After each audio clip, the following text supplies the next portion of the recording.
Dans toute armée, les soldats les plus élites, les mieux entraînés, les mieux équipés et les plus redoutables se trouvent généralement dans les forces spéciales.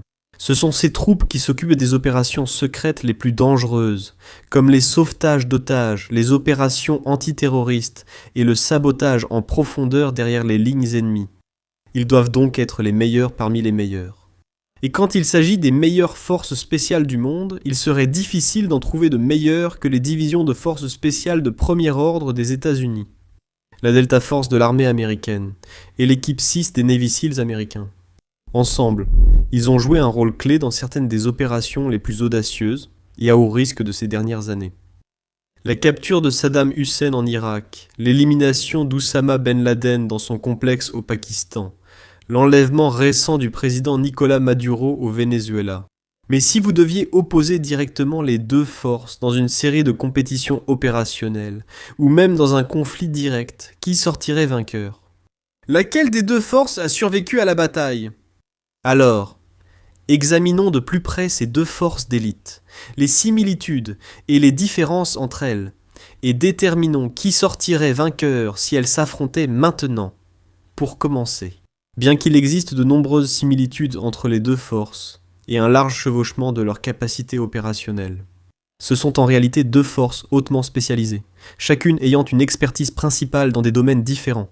Cela dit, comprendre la composition exacte, les capacités, l'entraînement ou même le processus de sélection pour rejoindre ces forces est bien plus facile à dire qu'à faire. C'est dû au secret extrême qui entoure les activités des deux forces. La majorité de leurs opérations sont hautement classifiées, et dans de nombreux cas, même le Congrès américain n'en apprend l'existence qu'après coup, si tant est qu'il en soit informé. En fait, il est assez rare que le gouvernement américain admette même l'existence des activités du SEAL, Team 6 ou de la Delta Force, pour commencer. Les demandes de commentaires reçoivent généralement une réponse standard, pas de commentaires, sauf si nous décidons d'en faire un. Il existe une rivalité saine entre les deux forces, qui mènent régulièrement des exercices conjoints, et qui, selon certaines informations, ont parfois été déployés sur les mêmes missions. À en juger par les rares enquêtes et biographies écrites par d'anciens membres de chaque force, ainsi que par les interviews de membres actuels et anciens, il est clair qu'il y a beaucoup de respect mutuel. Cependant, cette question du secret est devenue ces dernières années une véritable pomme de discorde entre les deux.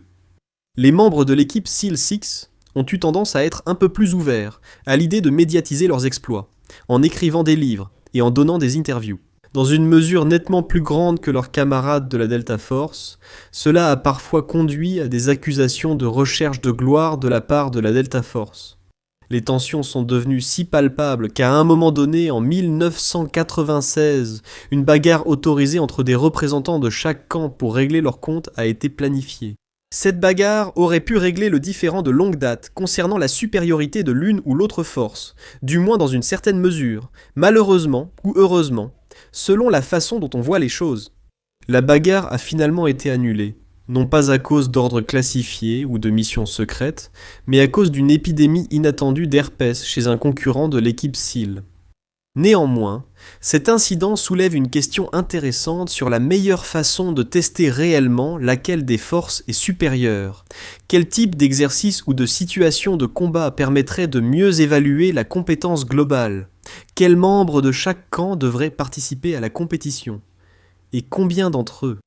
Dans une interview avec le youtubeur Mike Ritland, le genre de publicité que certains opérateurs de la Delta Force disent que les membres de la SEAL Team 6 sont trop enclins à rechercher. Chris Fettis, tireur d'élite retraité des Navy Seals, fait une suggestion intéressante. Les exercices sélectionnés ou la situation de conflit choisie pour le défi devraient avoir deux versions. La première devrait impliquer que chaque camp sélectionne une équipe composée de ses soldats les plus d'élite, les meilleurs parmi les meilleurs, pour s'affronter. L'équipe A contre l'équipe A. La seconde impliquerait des équipes de soldats choisis au hasard, créant ainsi une compétition entre des forces de capacité moyenne. Fettis note que faire s'affronter uniquement les équipes d'élite donnerait une bonne idée des compétences maximales des deux camps, mais ne reflèterait pas fidèlement les capacités des forces dans leur ensemble. En revanche, faire s'affronter uniquement des soldats moyens des deux camps ne donnerait pas une idée du niveau maximal que peuvent atteindre les deux côtés. Donc, Organiser les deux compétitions et additionner les résultats donnerait la vision la plus large de qui est le meilleur. En raison de la similarité entre la plupart des critères des deux forces, il pourrait être difficile de déterminer qui l'emporte lors d'un affrontement direct entre elles. Un affrontement entre elles pourrait nécessiter une solution innovante pour désigner un vainqueur. Prenez par exemple le processus de sélection. Rien que pour avoir la chance de rejoindre l'une de ces forces d'élite, dire que ces processus sont difficiles ne leur rend tout simplement pas justice. L'équipe 6 des SEALs est l'unité d'élite de niveau, un des SEALs de la marine américaine, ou Sea, Air and Land Teams, qui sont les forces spéciales d'élite de la marine opérant sous le commandement des opérations spéciales navales. Officiellement, ils sont connus sous le nom de Naval Special Warfare Development Group, ou DEVGRU, pour faire court. Les Navy SEALs ont été créés en 1962, ans, après la formation des forces spéciales de l'armée, et 15 ans avant que la Delta Force n'émerge de celle-ci, en tant qu'unité de la marine. Les SEALs sont principalement formés pour mener des opérations spéciales militaires maritimes en petites unités, qui commencent et se terminent dans un plan d'eau, comme un océan, une mer, une rivière, un marécage ou un littoral. Cependant, ce n'est de loin pas le seul domaine où s'étend leur expertise. Les SEALs sont à juste titre l'une des unités les plus respectées de toutes les forces armées, car leur entraînement poussé les rend extrêmement capables d'opérer sur terre et dans les airs, aussi efficacement que sur ou sous l'eau. S'il existe une unité des forces spéciales dans l'appareil de sécurité américain, qui soit encore plus compétente que les SEALs, la Team 6 ou la Delta Force, c'est sans doute le très secret groupe des opérations spéciales de la CIA, ou SOG. En abrégé, un arrangement qui remonte à la guerre du Vietnam. Les SEALs ont continué à servir de vivier de sélection pour le SOG, ce qui démontre à quel point les SEALs sont des soldats d'élite. C'est en partie parce que devenir un Navy SEAL, obtenir le trident, est l'un des exploits les plus éprouvants de l'armée américaine. Les candidats, qui doivent déjà être membres de la Navy, doivent réussir une série de tests physiques, y compris un examen médical préalable à l'engagement, l'ASVAB, l'AFQT, le CSORT et le PST. Le test de sélection physique serait extrêmement intense et comprend notamment la réalisation d'une nage de 500 yards en 12 minutes et 30 secondes, 42 pompes en 2 minutes, 50 abdos en 2 minutes, 6 tractions et une course de 1,5 miles en moins de 11 minutes. Les candidats qui réussissent les tests physiques sont ensuite acceptés pour suivre la véritable formation de l'unité des opérations spéciales. La formation dure plus d'1 an, et c'est l'une des périodes d'entraînement les plus rudes et intenses pour un soldat, où que ce soit. Elle comprend environ 8 semaines à l'école préparatoire des opérations spéciales navales, 24 semaines de formation de base à la démolition sous-marine, 3 semaines à l'école de saut en parachute, et environ 6 mois de formation à la qualification des SEAL. Les diplômés qui survivent à tout cela sont honorés du titre d'opérateur des opérations spéciales navales et de la classification de la Marine NX 5326 nageurs de combat SEAL. Ils poursuivent ensuite avec 18 mois d'entraînement pré-déploiement avant de devenir officiellement déployables. Cela comprend 6 mois chacun de formation spécialisée individuelle, de formation au niveau de l'unité et de formation au niveau du groupe de mission. Ce n'est qu'après avoir suivi tout cela et accumulé suffisamment d'expérience, généralement au moins 5 ans de service en tant que SEAL et 2 déploiements, qu'ils seront même envisagés pour rejoindre l'équipe SEAL 6. Maintenant, le vrai plaisir commence. Si vous êtes masochiste, la formation de base des SEAL est tellement difficile qu'on estime qu'environ 4 candidats sur 5 abandonnent avant la fin de la formation de base en démolition sous-marine des SEAL. Pendant la soi-disant semaine de l'enfer, qui lance la formation. Par exemple, vous pouvez vous attendre à un maximum d'environ 4 heures de sommeil sur 5 jours, tout en étant poussé à vos limites. C'est tellement extrême qu'au moins 17 candidats SEAL sont connus pour être morts pendant la formation. Maintenant, la formation de DEVGRU passe au niveau supérieur.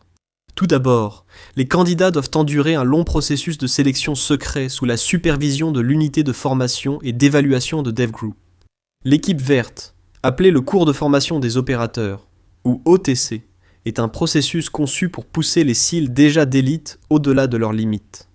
Ils testent leur endurance physique au maximum et tentent de révéler toute faiblesse mentale, émotionnelle ou tactique qui pourrait compromettre l'équipe sur le terrain. L'OTC dure de 6 à 8 mois et seulement environ la moitié des candidats réussissent.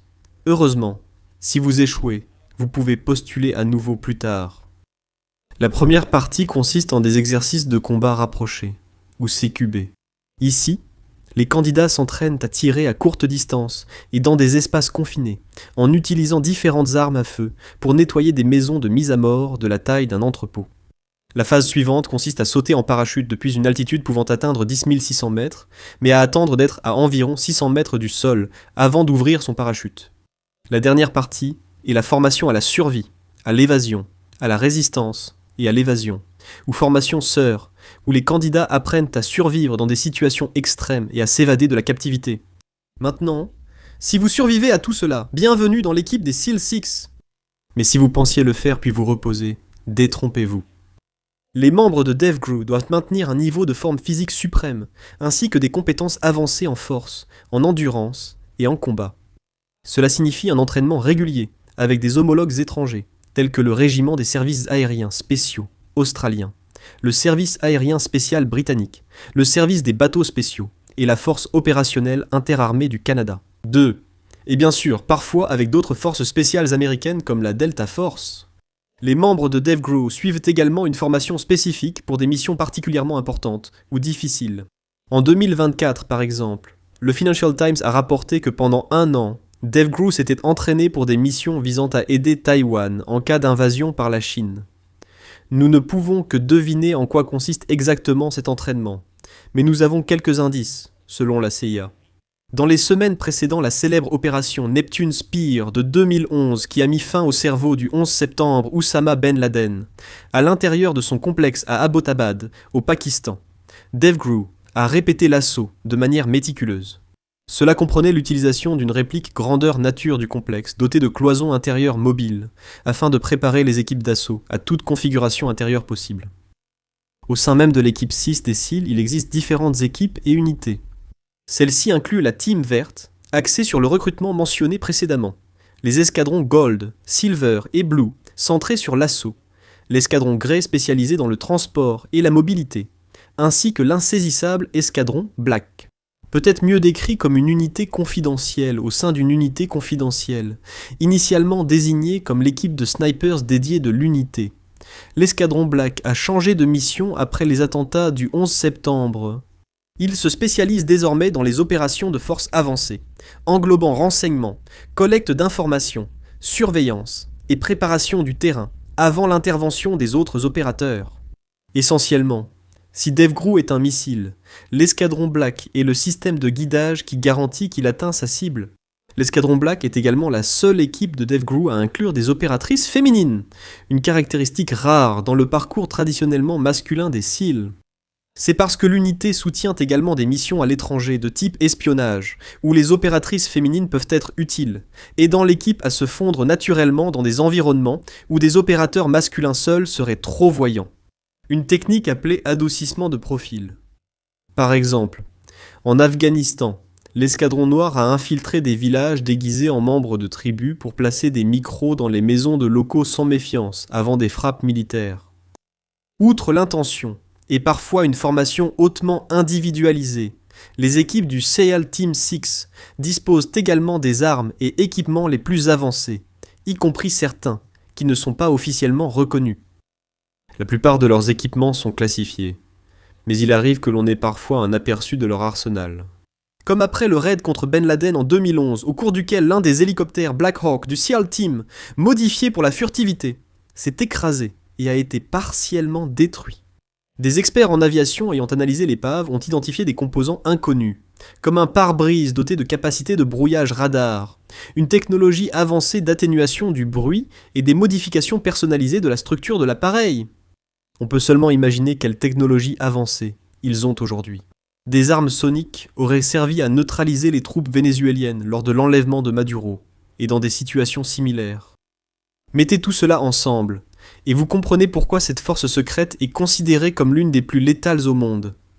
De plus, l'équipe 6 des SEAL est prête à être déployée au moindre signe. L'unité est spécialement conçue pour une précision rapide et létale au plus haut niveau d'urgence. Comme l'a dit l'ancien sénateur et ancien opérateur des SEAL Bob Kerrey, les forces spéciales américaines comme DevGru le sont, Pour ces situations où le choix se fait entre une option horrible et une mauvaise option, l'un de ces cas où vous n'avez aucune alternative. De même, la Delta Force est destinée à être utilisée dans des situations similaires et avec un effet immédiat. Mais comment se mesure-t-elle face à cet adversaire redoutable ? Tout comme DevGru l'est pour la marine américaine, la Delta Force l'est pour l'armée américaine. C'est-à-dire qu'il s'agit de l'unité d'opération spéciale de niveau 1 d'élite de l'armée. Le premier détachement opérationnel des forces spéciales Delta, pour utiliser sa désignation officielle, a été fondé en 1977 et est également connu sous le nom de Groupe d'application de combat, ou CAG, élément compartimenté de l'armée, ou SCE, l'unité, la Task Force, Green, et le plus souvent Delta Force. Bien que la Delta Force relève administrativement de l'armée, elle est contrôlée opérationnellement par le commandement des opérations spéciales conjointes des États-Unis, ou JSOC. Comme DevGru, Delta est spécialisée dans la lutte antiterroriste, les actions directes, la libération d'otages et la reconnaissance. De plus, comme DevGru, la Delta Force est généralement chargée d'effectuer des opérations à haut risque qui sont presque toujours classifiées et souvent ordonnées par les plus hauts niveaux du gouvernement américain. Cependant, contrairement à DevGru, dont les membres sont exclusivement issus des Navy SEALs, les membres de la Delta Force sont recrutés dans l'ensemble des forces armées américaines, la plupart provenant d'autres forces spéciales américaines, y compris parfois un SEAL ou des membres du 75e régiment de Rangers. Cela ne veut pas dire que c'est plus facile d'y entrer. Pour postuler à la sélection Delta, vous devez au minimum être entré dans l'armée, avoir atteint le grade de E4 à E8 ou de O3 à O4, c'est-à-dire avoir un grade allant de caporal à commandant et avoir 21 ans. Vous devez également être qualifié parachutiste ou volontaire pour une formation parachutiste, avoir un certain score à l'ASVAB, être capable d'obtenir une habilitation de sécurité secrète, ne pas avoir de mesures disciplinaires dans votre dossier et avoir au moins 2 ans et demi restants de votre engagement militaire. Quant à la sélection, si c'est possible, le processus est entouré de couches de secrets encore plus épaisses que pour les SEAL. L'équipe 6 est, avec le livre d'Eric Haney, à l'intérieur de la Delta Force, l'une des rares sources d'informations de première main sur l'entraînement et le processus de sélection de la Delta. La sélection comporte assurément des épreuves physiques éprouvantes. Au même niveau que DevGru's, cependant, les tests d'endurance et de force de la marine étaient naturellement orientés vers les capacités aquatiques. Comme la natation, la Delta Force semble accorder une plus grande importance aux capacités terrestres. En particulier, la sélection Delta est connue pour ses exercices éprouvants de navigation terrestre et de marche avec sac à dos, y compris un parcours de navigation terrestre de 18 miles effectué toute la nuit. Tout cela en transportant un sac de 18 kg, mais ce n'est que le début. Au fur et à mesure que vous progressez dans la sélection, le poids des sacs augmente progressivement, tandis que le temps imparti pour terminer le parcours diminue. L'épreuve finale, également appelée la longue marche, consiste en une marche de 64 km, avec un sac de 20 kg, le temps imparti pour terminer la marche étant un secret bien gardé. Tout comme pour l'équipe des SEAL 6, les candidats de la Delta Force doivent endurer une véritable épreuve psychologique, ainsi que se soumettre à des sévices physiques importants. Vous êtes placé devant un comité d'évaluation, composé de psychologues, d'instructeurs et du commandant de la Delta Force. Cette équipe intimidante et intransigeante vous bombarde de nombreuses questions, chacune de vos réponses étant décortiquée et analysée devant vous. Le but est de vous épuiser et d'évaluer comment vous gérez une pression mentale écrasante. Après l'interrogatoire, le commandant Delta vous informera si vous avez été sélectionné pour participer à l'OTC de Delta ou non. La plupart des candidats échouent, le taux d'attrition pour la sélection Delta étant souvent estimé à environ 90%. Quant au cours lui-même, d'après les rares informations publiques, il semble être tout aussi éprouvant que le cours équivalent de DevGRU, bien qu'on puisse dire qu'il est encore plus complet. Cela pourrait donner à la force Delta un avantage dans notre affrontement hypothétique entre les deux, selon les circonstances du défi. Le cours OTC de la force Delta comporte 6 modules, contre 3 pour DevGru, similaire au premier module de DevGru. Le premier ici est le tir de précision. Vous commencez par apprendre à tirer sur des cibles fixes sans viser, puis les cibles deviennent de plus en plus éloignées et mobiles à mesure que vos compétences s'améliorent. Vous passez ensuite au combat rapproché, en apprenant les bases du nettoyage de pièces, avec l'ajout progressif de plusieurs ennemis et otages, ce qui ressemble beaucoup à l'OTC de DevGru. Le second module de Delta Force, démolition et ouverture de brèches, enseigne le crochetage de serrures et la fabrication d'explosifs avec des objets courants. Faire exploser efficacement des objets et compétences similaires. Ensuite, dans le bloc 3 compétences combinées, vous mettez en pratique les compétences apprises dans les 2 premiers blocs lors d'exercices dynamiques d'action directe, de contre-terrorisme et de libération d'otages. Ce bloc inclut aussi la formation au tir de précision et à l'utilisation des équipements de communication. Le bloc 4 concerne les techniques de métier, autrement dit l'école d'espionnage. Il s'agit d'apprendre à mener des opérations d'espionnage et à recueillir des renseignements, par exemple en effectuant des caches mortes, des récupérations, des signalisations et de la surveillance. Le bloc 5 concerne la protection rapprochée, où l'on apprend les mêmes techniques utilisées par le service de sécurité diplomatique du département d'État américain et par les services secrets des États-Unis. Cela comprend un cours de conduite avancé pour apprendre à manœuvrer efficacement et à conduire de manière défensive et offensive. Enfin, il y a un exercice de synthèse qui, comme son nom l'indique, rassemble tout ce que vous avez appris. Une fois que vous avez terminé tout cela, vous êtes prêt à être déployé au sein de la Delta Force. Comme l'équipe SEAL-6, la Delta Force est également divisée en différentes unités avec des spécialités différentes. Les escadrons A, B, C et D sont les groupes d'assaut. L'escadron E est le groupe d'aviation, et l'escadron G est l'escadron clandestin. L'équivalent du Black Squadron de Dave Grew, selon Relentless Strike, The Secret History of Joint Special Operations Command de Sean Naylor. Il y a 3 groupes dans chaque escadron d'assaut. 2 sont dédiés aux actions directes et aux opérations de type assaut, tandis que le 3e est spécialisé dans la reconnaissance et la surveillance, souvent derrière les lignes ennemies. Des tireurs d'élite peuvent aussi rejoindre l'unité. Et comme l'équipe des SEAL-6, les opérateurs de la Delta Force disposent probablement de toute la gamme d'armes avancées de l'arsenal de l'armée à leur disposition, et même plus, pour leur part. Les unités de la SEAL-6 sont aussi petites, selon les rares informations disponibles. Elles sont peut-être plus flexibles sur le nombre de soldats engagés, et leurs compétences spécialisées. Est-ce que cela fera une différence lors d'une compétition ou d'un affrontement entre les 2 forces ? Difficile à dire. Supposons que le défi implique un nombre égal de soldats de chaque côté, et qu'il existe des mécanismes de standardisation comme ceux proposés par Fétis, c'est-à-dire la meilleure version contre la meilleure, et des troupes tirées au hasard face à d'autres tirées au hasard.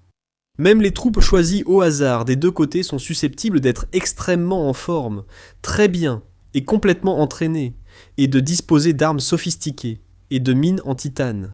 En milieu maritime, on s'attendrait à ce que l'équipe des SEALs ait l'avantage dans les 2 versions, aussi compétents que soient les meilleurs opérateurs de la Delta Force sur l'eau. Les troupes de la marine devraient avoir beaucoup plus d'expérience rien qu'avec l'entraînement, sans parler de dizaines, voire de centaines d'opérations de combat.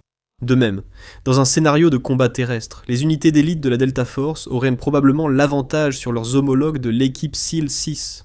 L'avantage avec des troupes choisies au hasard pourrait être moins marqué.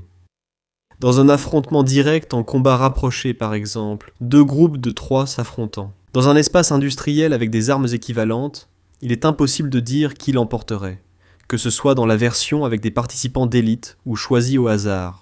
Les 2 camps partagent tant de doctrines et d'expériences qu'il est trop serré pour trancher. L'issue dépend probablement davantage d'événements imprévus sur le moment que de la préparation.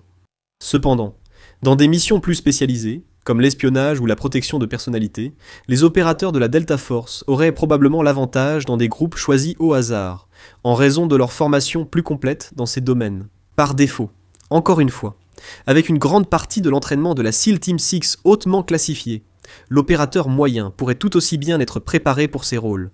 Nous n'en savons tout simplement rien. Il y a une très bonne raison à tout le secret qui entoure les forces spéciales d'élite des États-Unis. Ils sont censés être des opérateurs clandestins. Après tout, les États-Unis ont certainement la chance de pouvoir faire appel non pas à une, mais à 2 forces spéciales d'une telle qualité.